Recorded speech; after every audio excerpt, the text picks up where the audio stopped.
Welcome to the award-winning RotoWire Fantasy Basketball Podcast, brought to you by Underdog and FanDuel. It is February 2nd, Friday. I'm botching this intro, but thank you everybody for being here. I'm here with Shannon, McEwen, and Ken K-Train Kreitz. All aboard! Speaking of award-winning, I believe this podcast was just nominated for another FSWA award. Yeah, see, I mean, now we get nominated. I don't even care anymore. Or is it nominated? We're not nominated. Are we nominated, or we're in the semifinals, or we're on the? What's the right word for that? I don't know. Nominated. It's their mistake, so not really our problem. Speaking of mistakes, Joel Embiid played the other night. Now he has a torn meniscus. This is all allegedly. So Shams Charania tweeted that he tore his meniscus, but then Adrian Wojnarowski and Chris Haynes said that it was just a meniscus injury and that a tear hadn't been confirmed. My opinion on this is that you would not report that it was a tear if it was like reporters are always going to lean cautious. They're never going to be like, this guy tore his ACL. Just kidding. They're always like, it's an injury. And then he tore it. So the fact that Shams said he tore it to me means that he probably tore it. Yeah, the 65 games rule, I feel like this is partially a product of that. It has nothing to do with Jonathan Kuminga also falling on his leg. There's that aspect of it too. All we know right now is that Embiid is at least out through the weekend until a treatment plan becomes finalized, I think is the phrasing from the team. Where, look, any meniscus injury is basically a tear. Meniscus injury, best case scenario is like a 3-week injury. Worst case scenario, he gets surgery and he's done for the year. So if he's on your fantasy team, obviously you throw him on your IR until we learn more. But this is a tough situation if you have him in fantasy. Yeah. I mean, let's remember, Embiid's been fragile. So he missed his first two NBA seasons due to an injured foot and the process. Embiid has averaged 56 games played per season after missing those first 2 years. He played 66 games last season plus playoff games. But hey, some good news, right? Without Embiid, Maxey scored 51 points Thursday night and led the Sixers to a nice win in Utah. So there's some sunny news for the Philly folks. Yeah, we'll talk a little bit more about some fantasy implications later on in the show. That's an official teaser. But Ken, we have some good news going across the association. All-Star game reserves were announced. In the East, Jalen Brunson, Tyrese Maxey, Paolo Banchero, Donovan Mitchell, Jaylen Brown, Julius Randle, who's hurt, and Bam Adebayo. In the West, Steph Curry, AD, Paul George, Kawhi, Devin Booker, Karl Anthony Towns, and Anthony Edwards. Commissioner Silver will need to replace the injured Randle and Embiid. Shannon, who leads your list of snubbed non-All-Stars? The two biggest snubs for me were both in the East, and that's Scotty Barnes for Toronto, just having an absolutely monster season. I know Toronto's not having a great season, so that probably is part of the reason why he's not on the All-Star team. And then Trae Young with Atlanta, second in the NBA in assists, top 20 in scoring, top 25 in efficiency, overall offensive efficiency. Terrible defense. Yes, of course. But Trae Young should 100% be on the All-Star roster. I think you can make an argument. I Jalen Brunson, fantastic. Halliburton. There's plenty of guards, Donovan Mitchell, who are on better performing teams, and they're having monster seasons as well. But there's no way. I don't care if Trae Young were on the Pistons right now and had the stats that he has. I think he should be on the All-Star team no matter what. Would love to see Scotty Barnes be the injury replacement for Julius Randle. That seems like an obvious fit, but we shall see. Yeah, if it was Trae Young and Scotty Barnes in there, I don't know who I would have Trae replace. Maybe Jaylen Brown, maybe Banchero, but that would kind of feel like a snub. Celtics are having a pretty good season.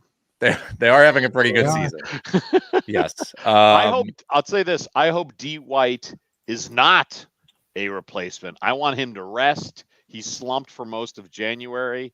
I want Porzingis, White, Holiday, go relax, go nap. This team's exhausted. They got problems. Team success is the only justification for having Jaylen Brown over Trae Young or Scotty Barnes on the All-Star team. And How about Derek half White, the game? I don't care about that half of it. Half the game? And then Derek White, the dude is averaging 15.7 points per game. He is not an all-star. Just like when Tayshaun made the all-star team, not an all-star. Like defense wins championships. Sorry, championships. Well, Shannon, take us to some rosy news out of Texas. Yeah, this is a little bit out of the norm for our breaking news, but Jalen Green deserves some hype. We need to talk about this man. He is, I think it's happening, guys. I think it is. We'll talk about him more for DFS, but over the past week, he's the 4th ranked fantasy player. He is averaging 29.8 points, 7.2 rebounds, 3.8 assists, 1.6 steals, 3.2 threes in 36 minutes per over the last 5 games. That's almost 50 fantasy points per game. Just absolutely crushing it. You know, I am somewhat hesitant because this could just be a nice little hot streak that he's on.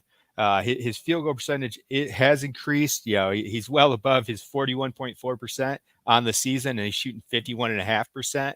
But the 3-point shot's not like insane.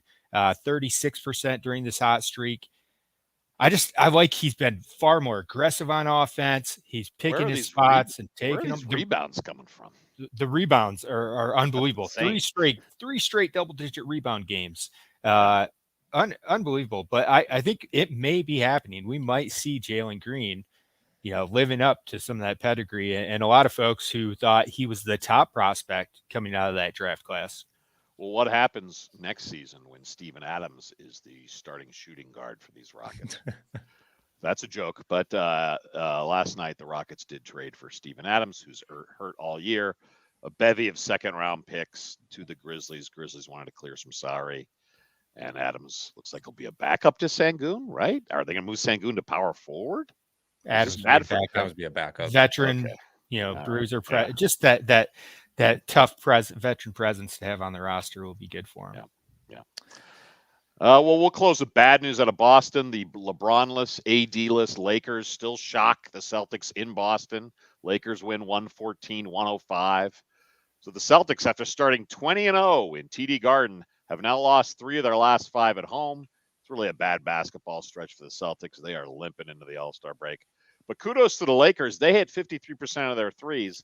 And much like Shannon's Mr. Rosie positive about Jalen Green, might need to make that a regular segment. Who's Shannon Rosie positive about each week? I want to give some sunshine to D'Angelo Russell, who has caught fire despite that odd post-game presser where he seemed to be crying and seemed to be like he was going to get traded. Anyway, but since they put him back in the starting lineup on January 13th, Russell's averaging almost 24.5 points, almost 7 assists, over 4 3-pointers while shooting 47% from the field. This is over 11 games, and he's playing 38 minutes a game. So kudos to D'Angelo Russell.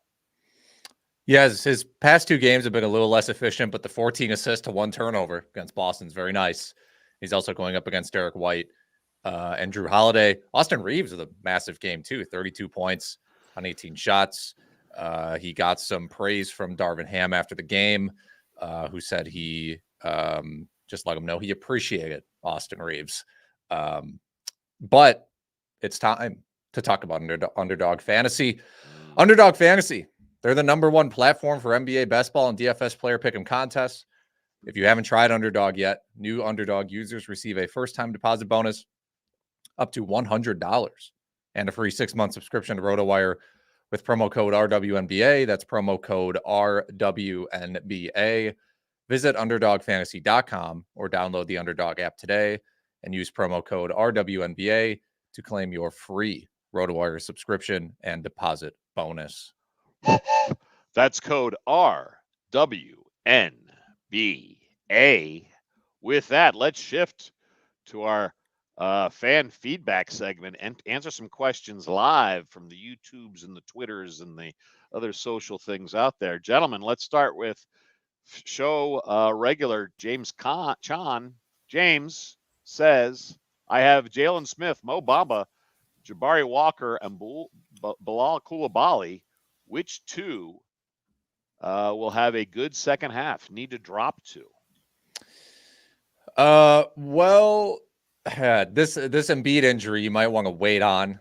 Like I said at the top of the show, it's possible you'll need surgery and he will be out for the year, but we don't know. Either way, I don't think Bamba, we'll talk about Bamba more later. Just don't get your expectations too high for Bamba. But if you think he might average 7, 5, and 2. Okay. Jalen Smith, very up and down player. Jabari Walker, really interesting with the potential that Portland tanks. Same with Bilal Coulibaly. Shannon, do you have any strong feelings on this group of 4 guys who, for each of their own reasons, are fairly underwhelming? Yeah, I have a feeling Ken will agree with me, but my number one pick to keep of those 4 is Coulibaly. I believe he's, and we've talked about him a couple times on the show, I believe he's going to have a very strong second half. I picked him up in a couple of my own leagues and kind of stashed him a little bit early. I think he'll see routinely eclipse 30 minutes in games, whether he's coming off bench or starting, which could be in the future and already happened once this week. The second option, it's a bit tougher. I'm siding with Jabari Walker right now, but I do think it's a toss-up between him and Smith. Smith had a giant game last night in only 24 minutes, 20 points, 9 rebounds, 2 blocks, 2 steals. But his play is going to be too erratic for me. And I do expect once Indiana's fully healthy, because they had multiple players out last night again, they're going to work out a rotation with Siakam and Miles Turner in the front court. You have to expect those 2 are going to see the vast majority of minutes. And I would be surprised if Smith has many 25 to 30 minute games like he's had in the past week or two. He's got a couple of those right now, but I would expect his minutes to hover like in the 15 to 20 minute range most nights once that team's healthy. And with that, I think he's droppable. All right. And then second question from David. I have Tobias Harris in my 12-team 9-category league. Is Harris going to be stepping up now that Joel could be hurt for a while? I think he will be. Yeah. I mean, that's a lot of shots gone from the 76ers. It's a lot of rebounds gone from the 76ers. Paul Reed's going to step in. Mo Bamba is probably going to do some stuff here and there. But yeah, Tobias took 21 shots last night against the Utah Jazz, and I think he'll continue playing pretty well. He's shown in the past an ability to step up his usage when he needs to. So I think he'll have a nice stretch here. Yeah, Tobias Harris averaging 6.7 more fantasy points per game. That's with FanDuel scoring in the 11 games without Embiid this season that he has played in. So that's a significant boost. I mean, he basically goes from being like a top 80, top 90 player to a top 40, 50 player. Okay, and I'm gonna rephrase an injury question. This would be more for Alex, I think, but any news on either the Vanderbilt injury in LA or Eason in Houston? Are there any updates there, Alex, about either of those guys coming back? We don't know anything about Vanderbilt right now. All we know is that he wasn't going to return to Thursday's game after he got hurt. Obviously, that's old news at this point, but the Lakers haven't provided any updates. In terms of Eason, look, it sounds like that he wants to ramp up his activity at practice this week. That's our latest update, but it's phrased as he could ramp up his activity. And I was warning people I could ramp up my activity. Right. We all could ramp up our activity. So I was warning people about this like 2 weeks ago, a vague, nondescript lower leg injury that's kept the guy out for weeks. No idea what that means.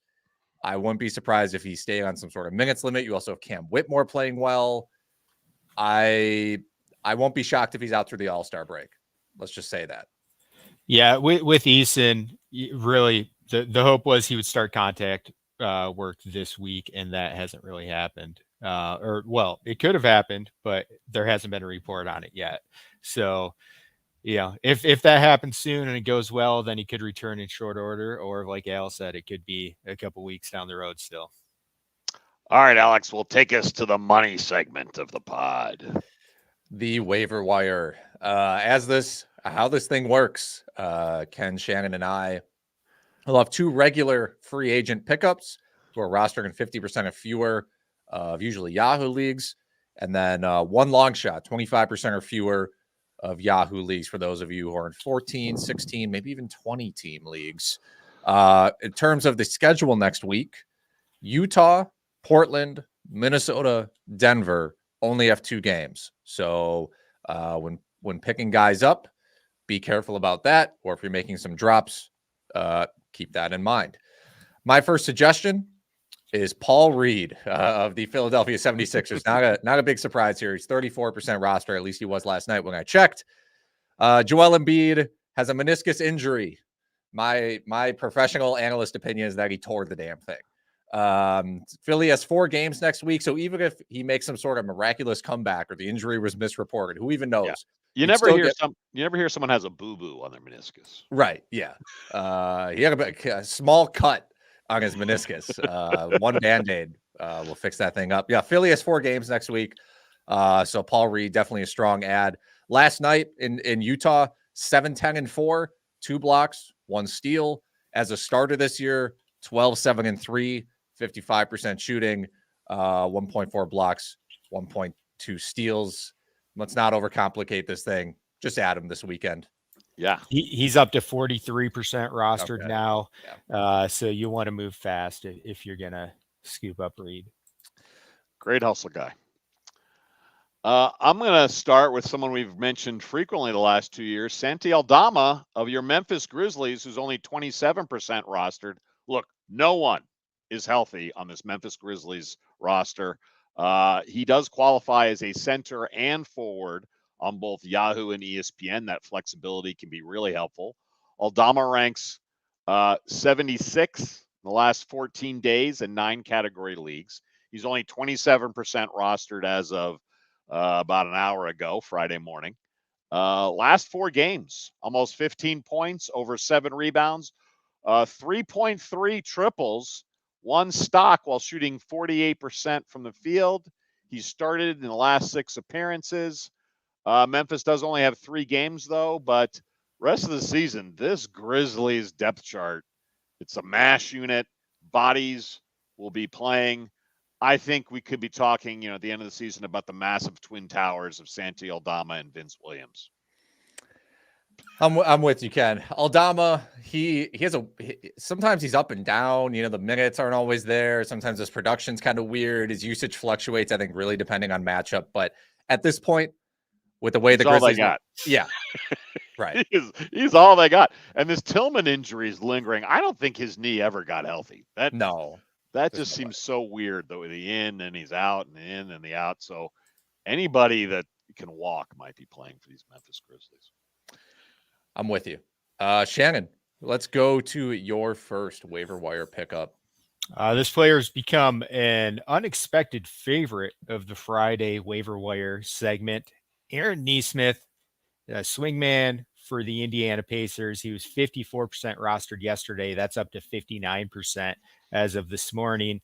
We have to keep bringing him up because he keeps playing better and his value keeps increasing. He's been a top 20 player over the past week, averaging 19.4 points, 7.8 rebounds, 4 assists, 3 trays, 1.4 stocks in 35 minutes per game over the past 5 contests. He is the player on the Pacers who clearly received the biggest boost in value from Bruce Brown going to Toronto. I highly recommend picking him up in 12-team leagues. I think he even has some value in 10-teamers if you need production in those categories. I've been wagering the over on points and rebounds for Nesmith for a few days now. I've won on all those bets. I keep waiting for Vegas to respond. Nesmith has been fantastic playing in his natural position as small forward now that they got Spicy P there. And little known fact, he speaks with a bit of a lisp. I do want to bring up something. We talked about Tari Eason. Sorry for the hard transition there, Ken. We talked about Tari Eason earlier. I think it was Albert Chang in the chat said, Coach said Eason has done 2v2 and could play next week. We did find that report, which is true. So you do have Ime Udoka saying that Eason could return next week. Again, that's all coulds and maybes, and it's very much approaching the All-Star break. On one hand, don't be surprised if he returns next week. On the other hand, don't be surprised if he's out past the All-Star break. So we just need more information as that continues, but he's pretty week to week / day to day at this point. My second free agent suggestion, Gary Trent of the Toronto Raptors. This is very specific. If you are in a category league, this is for you. Points leagues, you don't even have to think about this. He's been in the starting 5 since the Siakam trade, averaging 15.6 points and 3.9 threes in 28 minutes. He's shooting about 58% on threes. So expect that to go basically to like 3 threes a game. But he's a great 3 specialist, and the Raptors are on a 4-game week. So if that's what you need, pick him up. And the Raptors have almost practically admitted to the fact that they're pulling the plug at this point. So don't be surprised if the injuries keep piling up. Guys get dings, they sit out. Gary Trent keeps playing 30+ minutes and jacking threes. They trade Bruce Brown, and now there's even more shots available for Gary Trent to keep jacking. Right. All right, Ken, who is your second suggestion? We're going to the well again one more time. Backcourt of Chicago Bulls. Ayo Dosunmu, the Illinois product. He ranks 43rd over the last 14 days in 9 category leagues, posting an impressive 16.5 points per game, over 2.5 stocks, and shooting 60% from the field. Look, Zach LaVine is still hurt, and we keep wondering if he's going to get traded. It's time, frankly, for these Bulls to pull a plug on this veteran team that can't win. I will warn you, Bulls have only 3 games next week, but I think Dosunmu is going to be their starting point guard for quite some time. I would also make sure you check Max Strus, Bruce Brown, or Cam Johnson. Those guys all have 4-game weeks coming up. But longer term, I like Dosunmu, as I think you mentioned last week, Alex, for the Bulls. I think I did. Yeah. Those are good suggestions though for streaming options as well as Dosunmu. We got a lot of questions about Cam Johnson recently. Do I drop him, etc.? But we 100% can stream him in on 4-game weeks. Especially Shannon, if you need threes. That's what he does. That's what Cam Johnson does. Yeah. Shannon, who's your guy? Yeah, my second suggestion is Precious Achiuwa, forward center for the New York Knicks, 24% rostered in Yahoo leagues. Precious has been a top 75 player over the past week. He's earned 3 straight starts with OG Anunoby and Julius Randle out. Julius Randle's out for at least another 2 to 3 weeks. OG's probably going to return soon, but it's kind of to be determined what the Knicks will do with that starting lineup. They could easily go bigger, have Precious start at the 4, have OG at the 3, move Josh Hart to the bench. It's kind of to be determined. I do believe Precious will continue to see an increased role during the next 2 to 3 weeks with Randle out either way. So he is a short-term rental. But the past 3 starts that he's made so far, 38 minutes per, 13 points, 8.7 rebounds, 1.7 blocks, 1.3 steals. When he had that clutch tip in last night to help the Knicks win in the last minute, I thought, oh my goodness, Tibbs has found a younger Taj Gibson. Oh my God. They did sign Taj Gibson again, by the way. I know. They have an older Taj Gibson, the actual Taj Gibson, but Achiuwa's a lunchbox Nick. I could see how Tibbs would love that guy.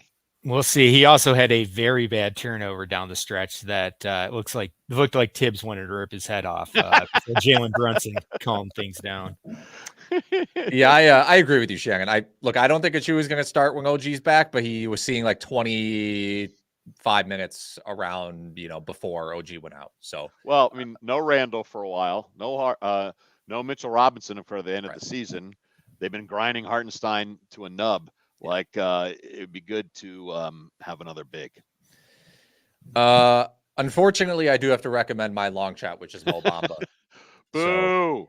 So, please, thank you. I'm like Joe Mazzulla. Bring on the booze. I love it. 2% rostered when I wrote this up last night. 4 games for the 76ers. Oh, wait, that's up to 2.2% now. Oh, thank you. Joel Embiid. Look, I will continue to say it. I believe firmly that he tore his meniscus and that he will be out at least 3 weeks. That has not officially been reported yet. Long story short, other times Embiid has been out. The minutes have been up and down from Bamba, but if it's going to be an extended absence, I think they will need Bamba for about 15 to 20 minutes a night. Paul Reed can get in foul trouble. Please keep your expectations to a bare minimum. But last night, Mo Bamba, 4 points, 9 rebounds, 3 blocks. And when he's seen double-digit minutes this season, 7 points, 6 rebounds, 1 assist, 2.7 stocks. So if you are in a deep league, I absolutely grab him. At least just to stream this week at the very minimum. There are numerous rotisserie leagues that I'm in where blocks are a key category to try to chase down at this time of year. And good luck ever finding them on the waiver wire. It's always going to be via trade. Not with Mo Bamba, even in limited minutes. I mean, he had 3 blocks last night. He had 3 in 18 minutes against Portland on the 29th of January, 3 blocks in 19 minutes. That is the one thing he can do, even in limited minutes. Ken, who is your long shot? My long shot, mentioned earlier in the show by Shannon, is Bilal Coulibaly, 19-year-old rookie guard for your Washington Wizards. Look, Jordan Poole and Tyus Jones have been terrible. The 19-year-old Coulibaly got the start Wednesday when Poole was sick. He put up a sweet 19.4 rebound, 2 assist game with 3 stocks. Stocks are going to be his calling card. Look, this is the rare future asset for these Washington Wizards, who should be in full tank mode to get as many lottery balls as possible. And remember, the Wizards traded up to get Coulibaly at the number 7 pick in this summer's draft. This is the perfect time to throw a ton of minutes at Coulibaly. Look, this is the long shot section. He might hurt your field goal percentage, but he could have a really nice upside. I'm surprised he's only 9% rostered, but it's just, I think people have slowly fallen off as people have lost faith. And if you were stashing him and you were in the bottom half of your league, at some point you just needed numbers and you had to let him go. But now is the point where there's some value in risk taking for sure. And Tyus Jones would make a lot of sense for the Wizards to trade, frankly, at the deadline. So minutes could open up shortly, and if they deal Jones, you're not going to be able to get Coulibaly. And Washington Wizards management, please trade the Milwaukee Bucks to Lon Wright. Please just do it. Yeah, that's natural. That is a natural. We'll give you a second round pick that will be 57th. It'll be awesome. Okay, Shannon, who is your long shot? Yeah, our last recommendation for the week, another guy we've talked about before, Cam Whitmore, guard forward for the Rockets, 24% rostered. Cam Whitmore has been just tearing it up in limited minutes, top 90 player over the past week.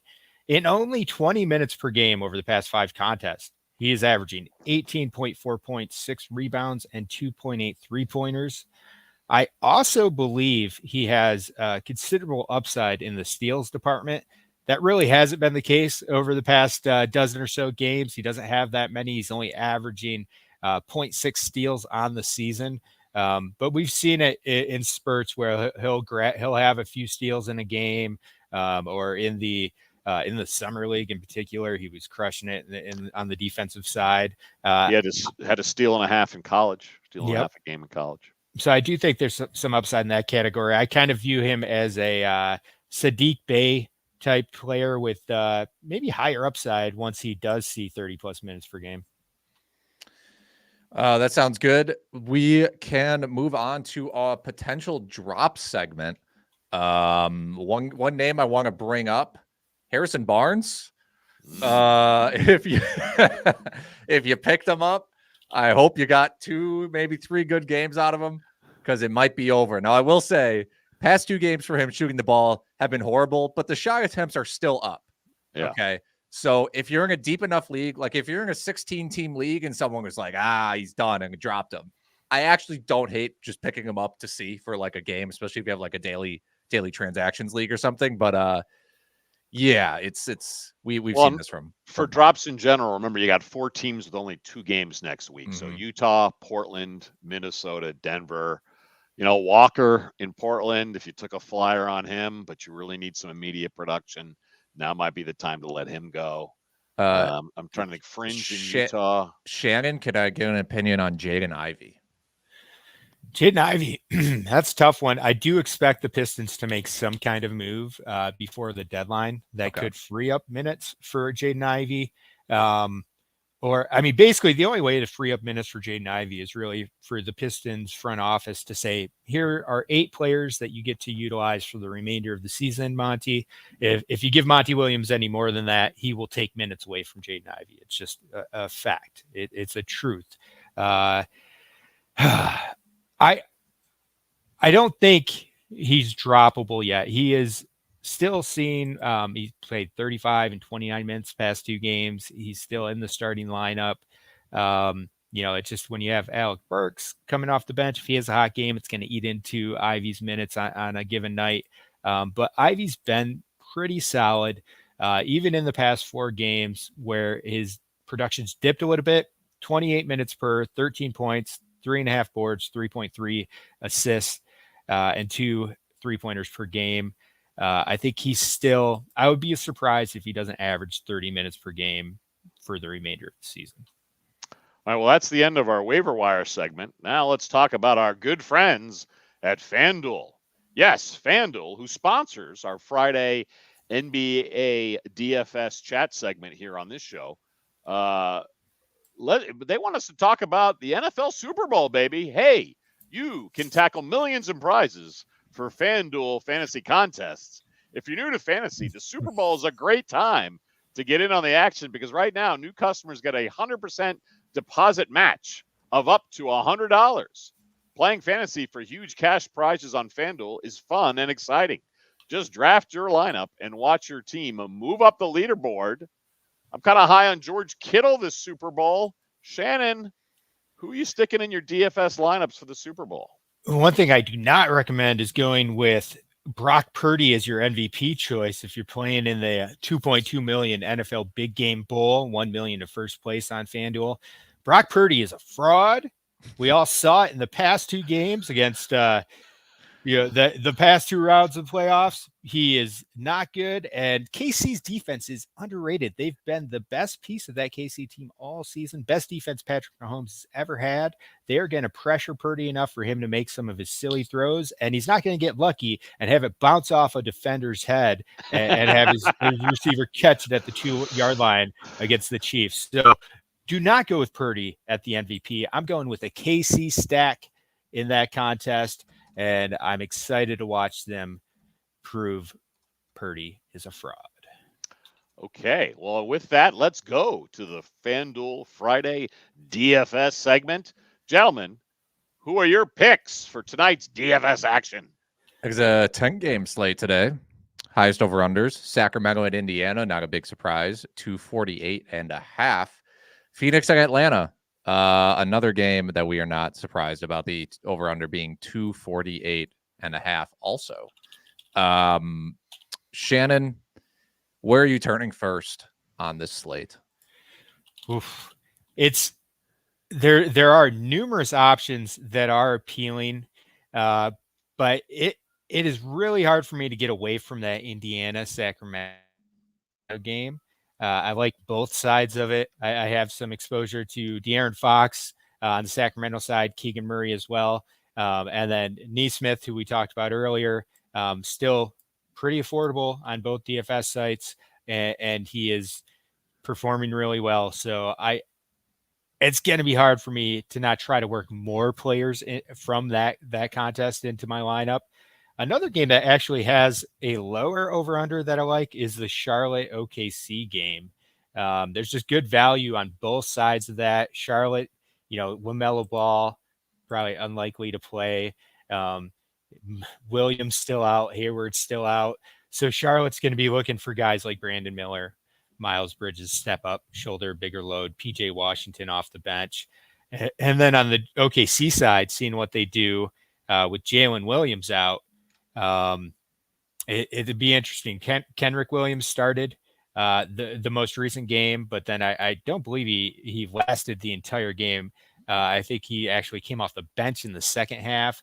So does that mean we see Aaron Wiggins get more run? Maybe Kason Wallace. It's really kind of to be determined what OKC is going to do, but they could adjust their starting lineup before tonight's slate locks. Yeah, Miller is tough for me because he had a hot streak where he was really efficient for like 4 games. Then he had a terrible game. Like his efficiency has been way down lately. The assists aren't there, but at the same time, past 3 games, 37 minutes, 39 minutes, 38 minutes. And obviously efficiency doesn't count in DFS. So at some point on FanDuel 6,900, he's a solid. I think he's a solid fill-in. Won't be an easy matchup because they are 16-point underdogs going into OKC. But that probably will not stop Brandon Miller from playing a ton of minutes. How about Miles Bridges with a good game if Jalen Williams is out? I mean, Miles Bridges is he's kind of been doing his thing, you know, like I don't know how else to explain it. Bridges is like a walking 35 to 45 fantasy points every single night at this point. He's had a couple big games with Melo out as well. I mean, he's topped. He's averaged 56 fantasy points over the past 3, 67.5 in the latest game. I do expect he'll have another big performance. I mean, the problem is Charlotte doesn't really have a chance to win. The blowout potential is higher than normal because they do not have a point guard in their starting, or they haven't rolled with a point guard either the past 2 games after having Ish Smith make 1 spot start. So my guess is they go that route again, have McGowan's, Miller, and Bridges really handling the ball for them. Yeah, we try not to talk too much about injuries in this segment because stuff is fluid, but I will mention there are a lot of questionable guys for today's slate. So Toronto has Quickly, Barrett, Pirtle, all questionable. Halliburton's still going to be on a minutes restriction probably for that Sacramento-Indiana game, which is on the second half of a back-to-back for Indiana. So, and we haven't heard anything about Halliburton not playing. We also have Herb Jones and Zion Williamson questionable. And of course, the Grizzlies have more players out than in. This Phoenix Atlanta game as well. You touched on it. The Indiana Sacramento over under. Phoenix Atlanta is at the same over under. I think there's plenty of options in this game.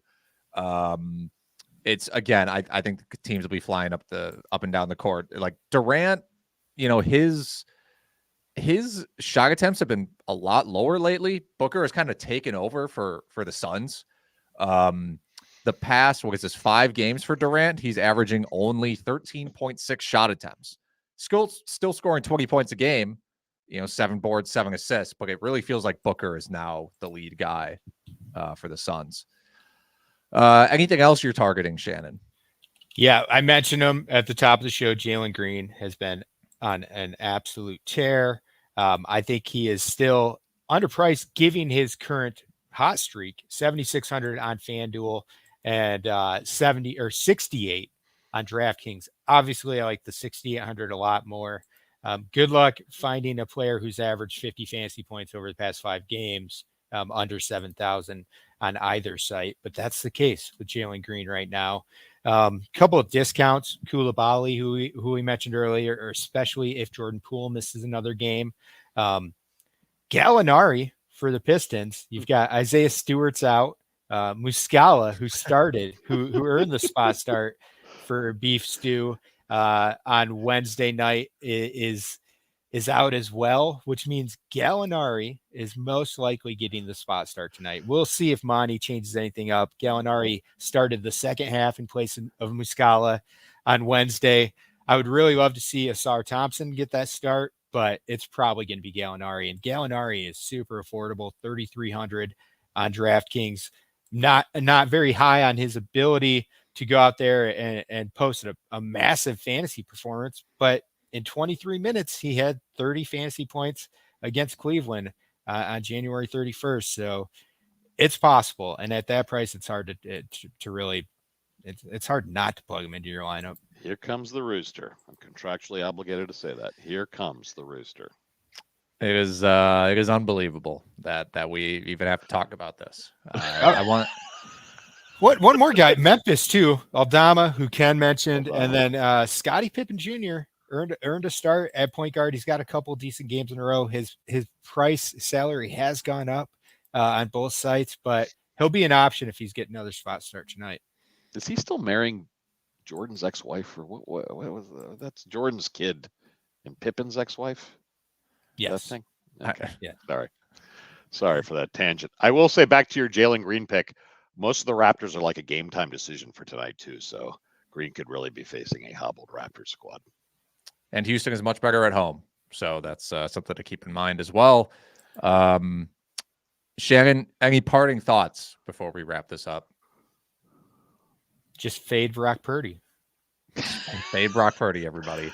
Gallinari and the Rooster go all in. Okay, Ken, it is time for your old man rant. Arg! Philly, what are you doing with Embiid? Who cares if he plays 65 games and wins another MVP? He already has an MVP. Last year, do you think the Joker wanted another MVP trophy or a championship? Jokic wanted a ring. Philly hasn't had a banner since 1983 with Dr. J and Moses Malone. Oh, I love those guys. Focus on the true prize, Philly. If Embiid's knee hurts, bench him. Embiid is a fragile piece of china. He must be nurtured, cared for, and protected throughout the season because he's a big, soft baby. Who cares if the Sixers win in January? At the slightest hint of possible injury, Embiid's fragile bones need to sit. The Sixers are 5.5 games ahead of the play-in tournament. Relax and rest Embiid. Arg! I was just thinking about your Embiid slander compared to my Purdy slander. Like, I would not do that slander to Embiid's face, but I would do it to Purdy's face. Ken, I'm with you. Pushing a guy with this injury history, people try his medical file doesn't fit in this room. Yeah. So like last year he was fairly healthy, and then coming into this season, everybody was trying to say, well, he's just healthy now. He doesn't get hurt anymore. I'm like, yeah. What? It's insanity. Last year could be the exception. I don't know. It feels like we've kind of gone back and forth on this injury thing. Now people are like, well, if guys are hurt, sit them. But then before, everybody was like, well, these guys should be playing through injuries. So it's like the goalposts kind of move every time. But if he's actually hurt, he should sit. I like the 65 game rule, and I think you should have to play about 80% of the season to get one of these big prizes. But if you're a team, just care about winning. Yeah, I think the problem comes, like, I think the 65 games rule is good because you should incentivize, or we should highlight players in a specific season that were available. Yeah, exactly. But the part of the problem comes in when there are financial incentives attached to winning awards. You think Embiid's having a hard time getting by? The rent is, I don't know. It's look, an extra however many $1 million that can set forth multiple generations of your family. He's worried about the 13th generation. He could, whatever. I saw a box of Captain Crunch priced at $8.99 in the grocery store this week. Everyone needs more money. Yeah, we all need all the help we can get. That is for sure. I think we avoided any mispronounced names this week, which is very nice. That'll wrap it up for us. Thank you, everybody, for joining us on the RotoWire Fantasy Basketball Podcast, presented by Underdog Fantasy and FanDuel. Ken, take us out of here. Hey, let's go to Cleveland, where there's some nice good news. Darius Garland is back from his broken jaw injury. Hooray! Coach Bickerstaff said this after the Cavs beat Shannon's Pistons on Wednesday. Quote, Garland showed particularly offensively how easy the game can be for him and how many different ways that he can beat you. I thought he was aggressive. I thought he looked quick. He was attacking the basket, and he mixed his game up. The conditioning piece will come. So, hey, welcome back, Darius Garland. Good news. Attention passengers, this 3-car fantasy train wreck has hit the end of the line.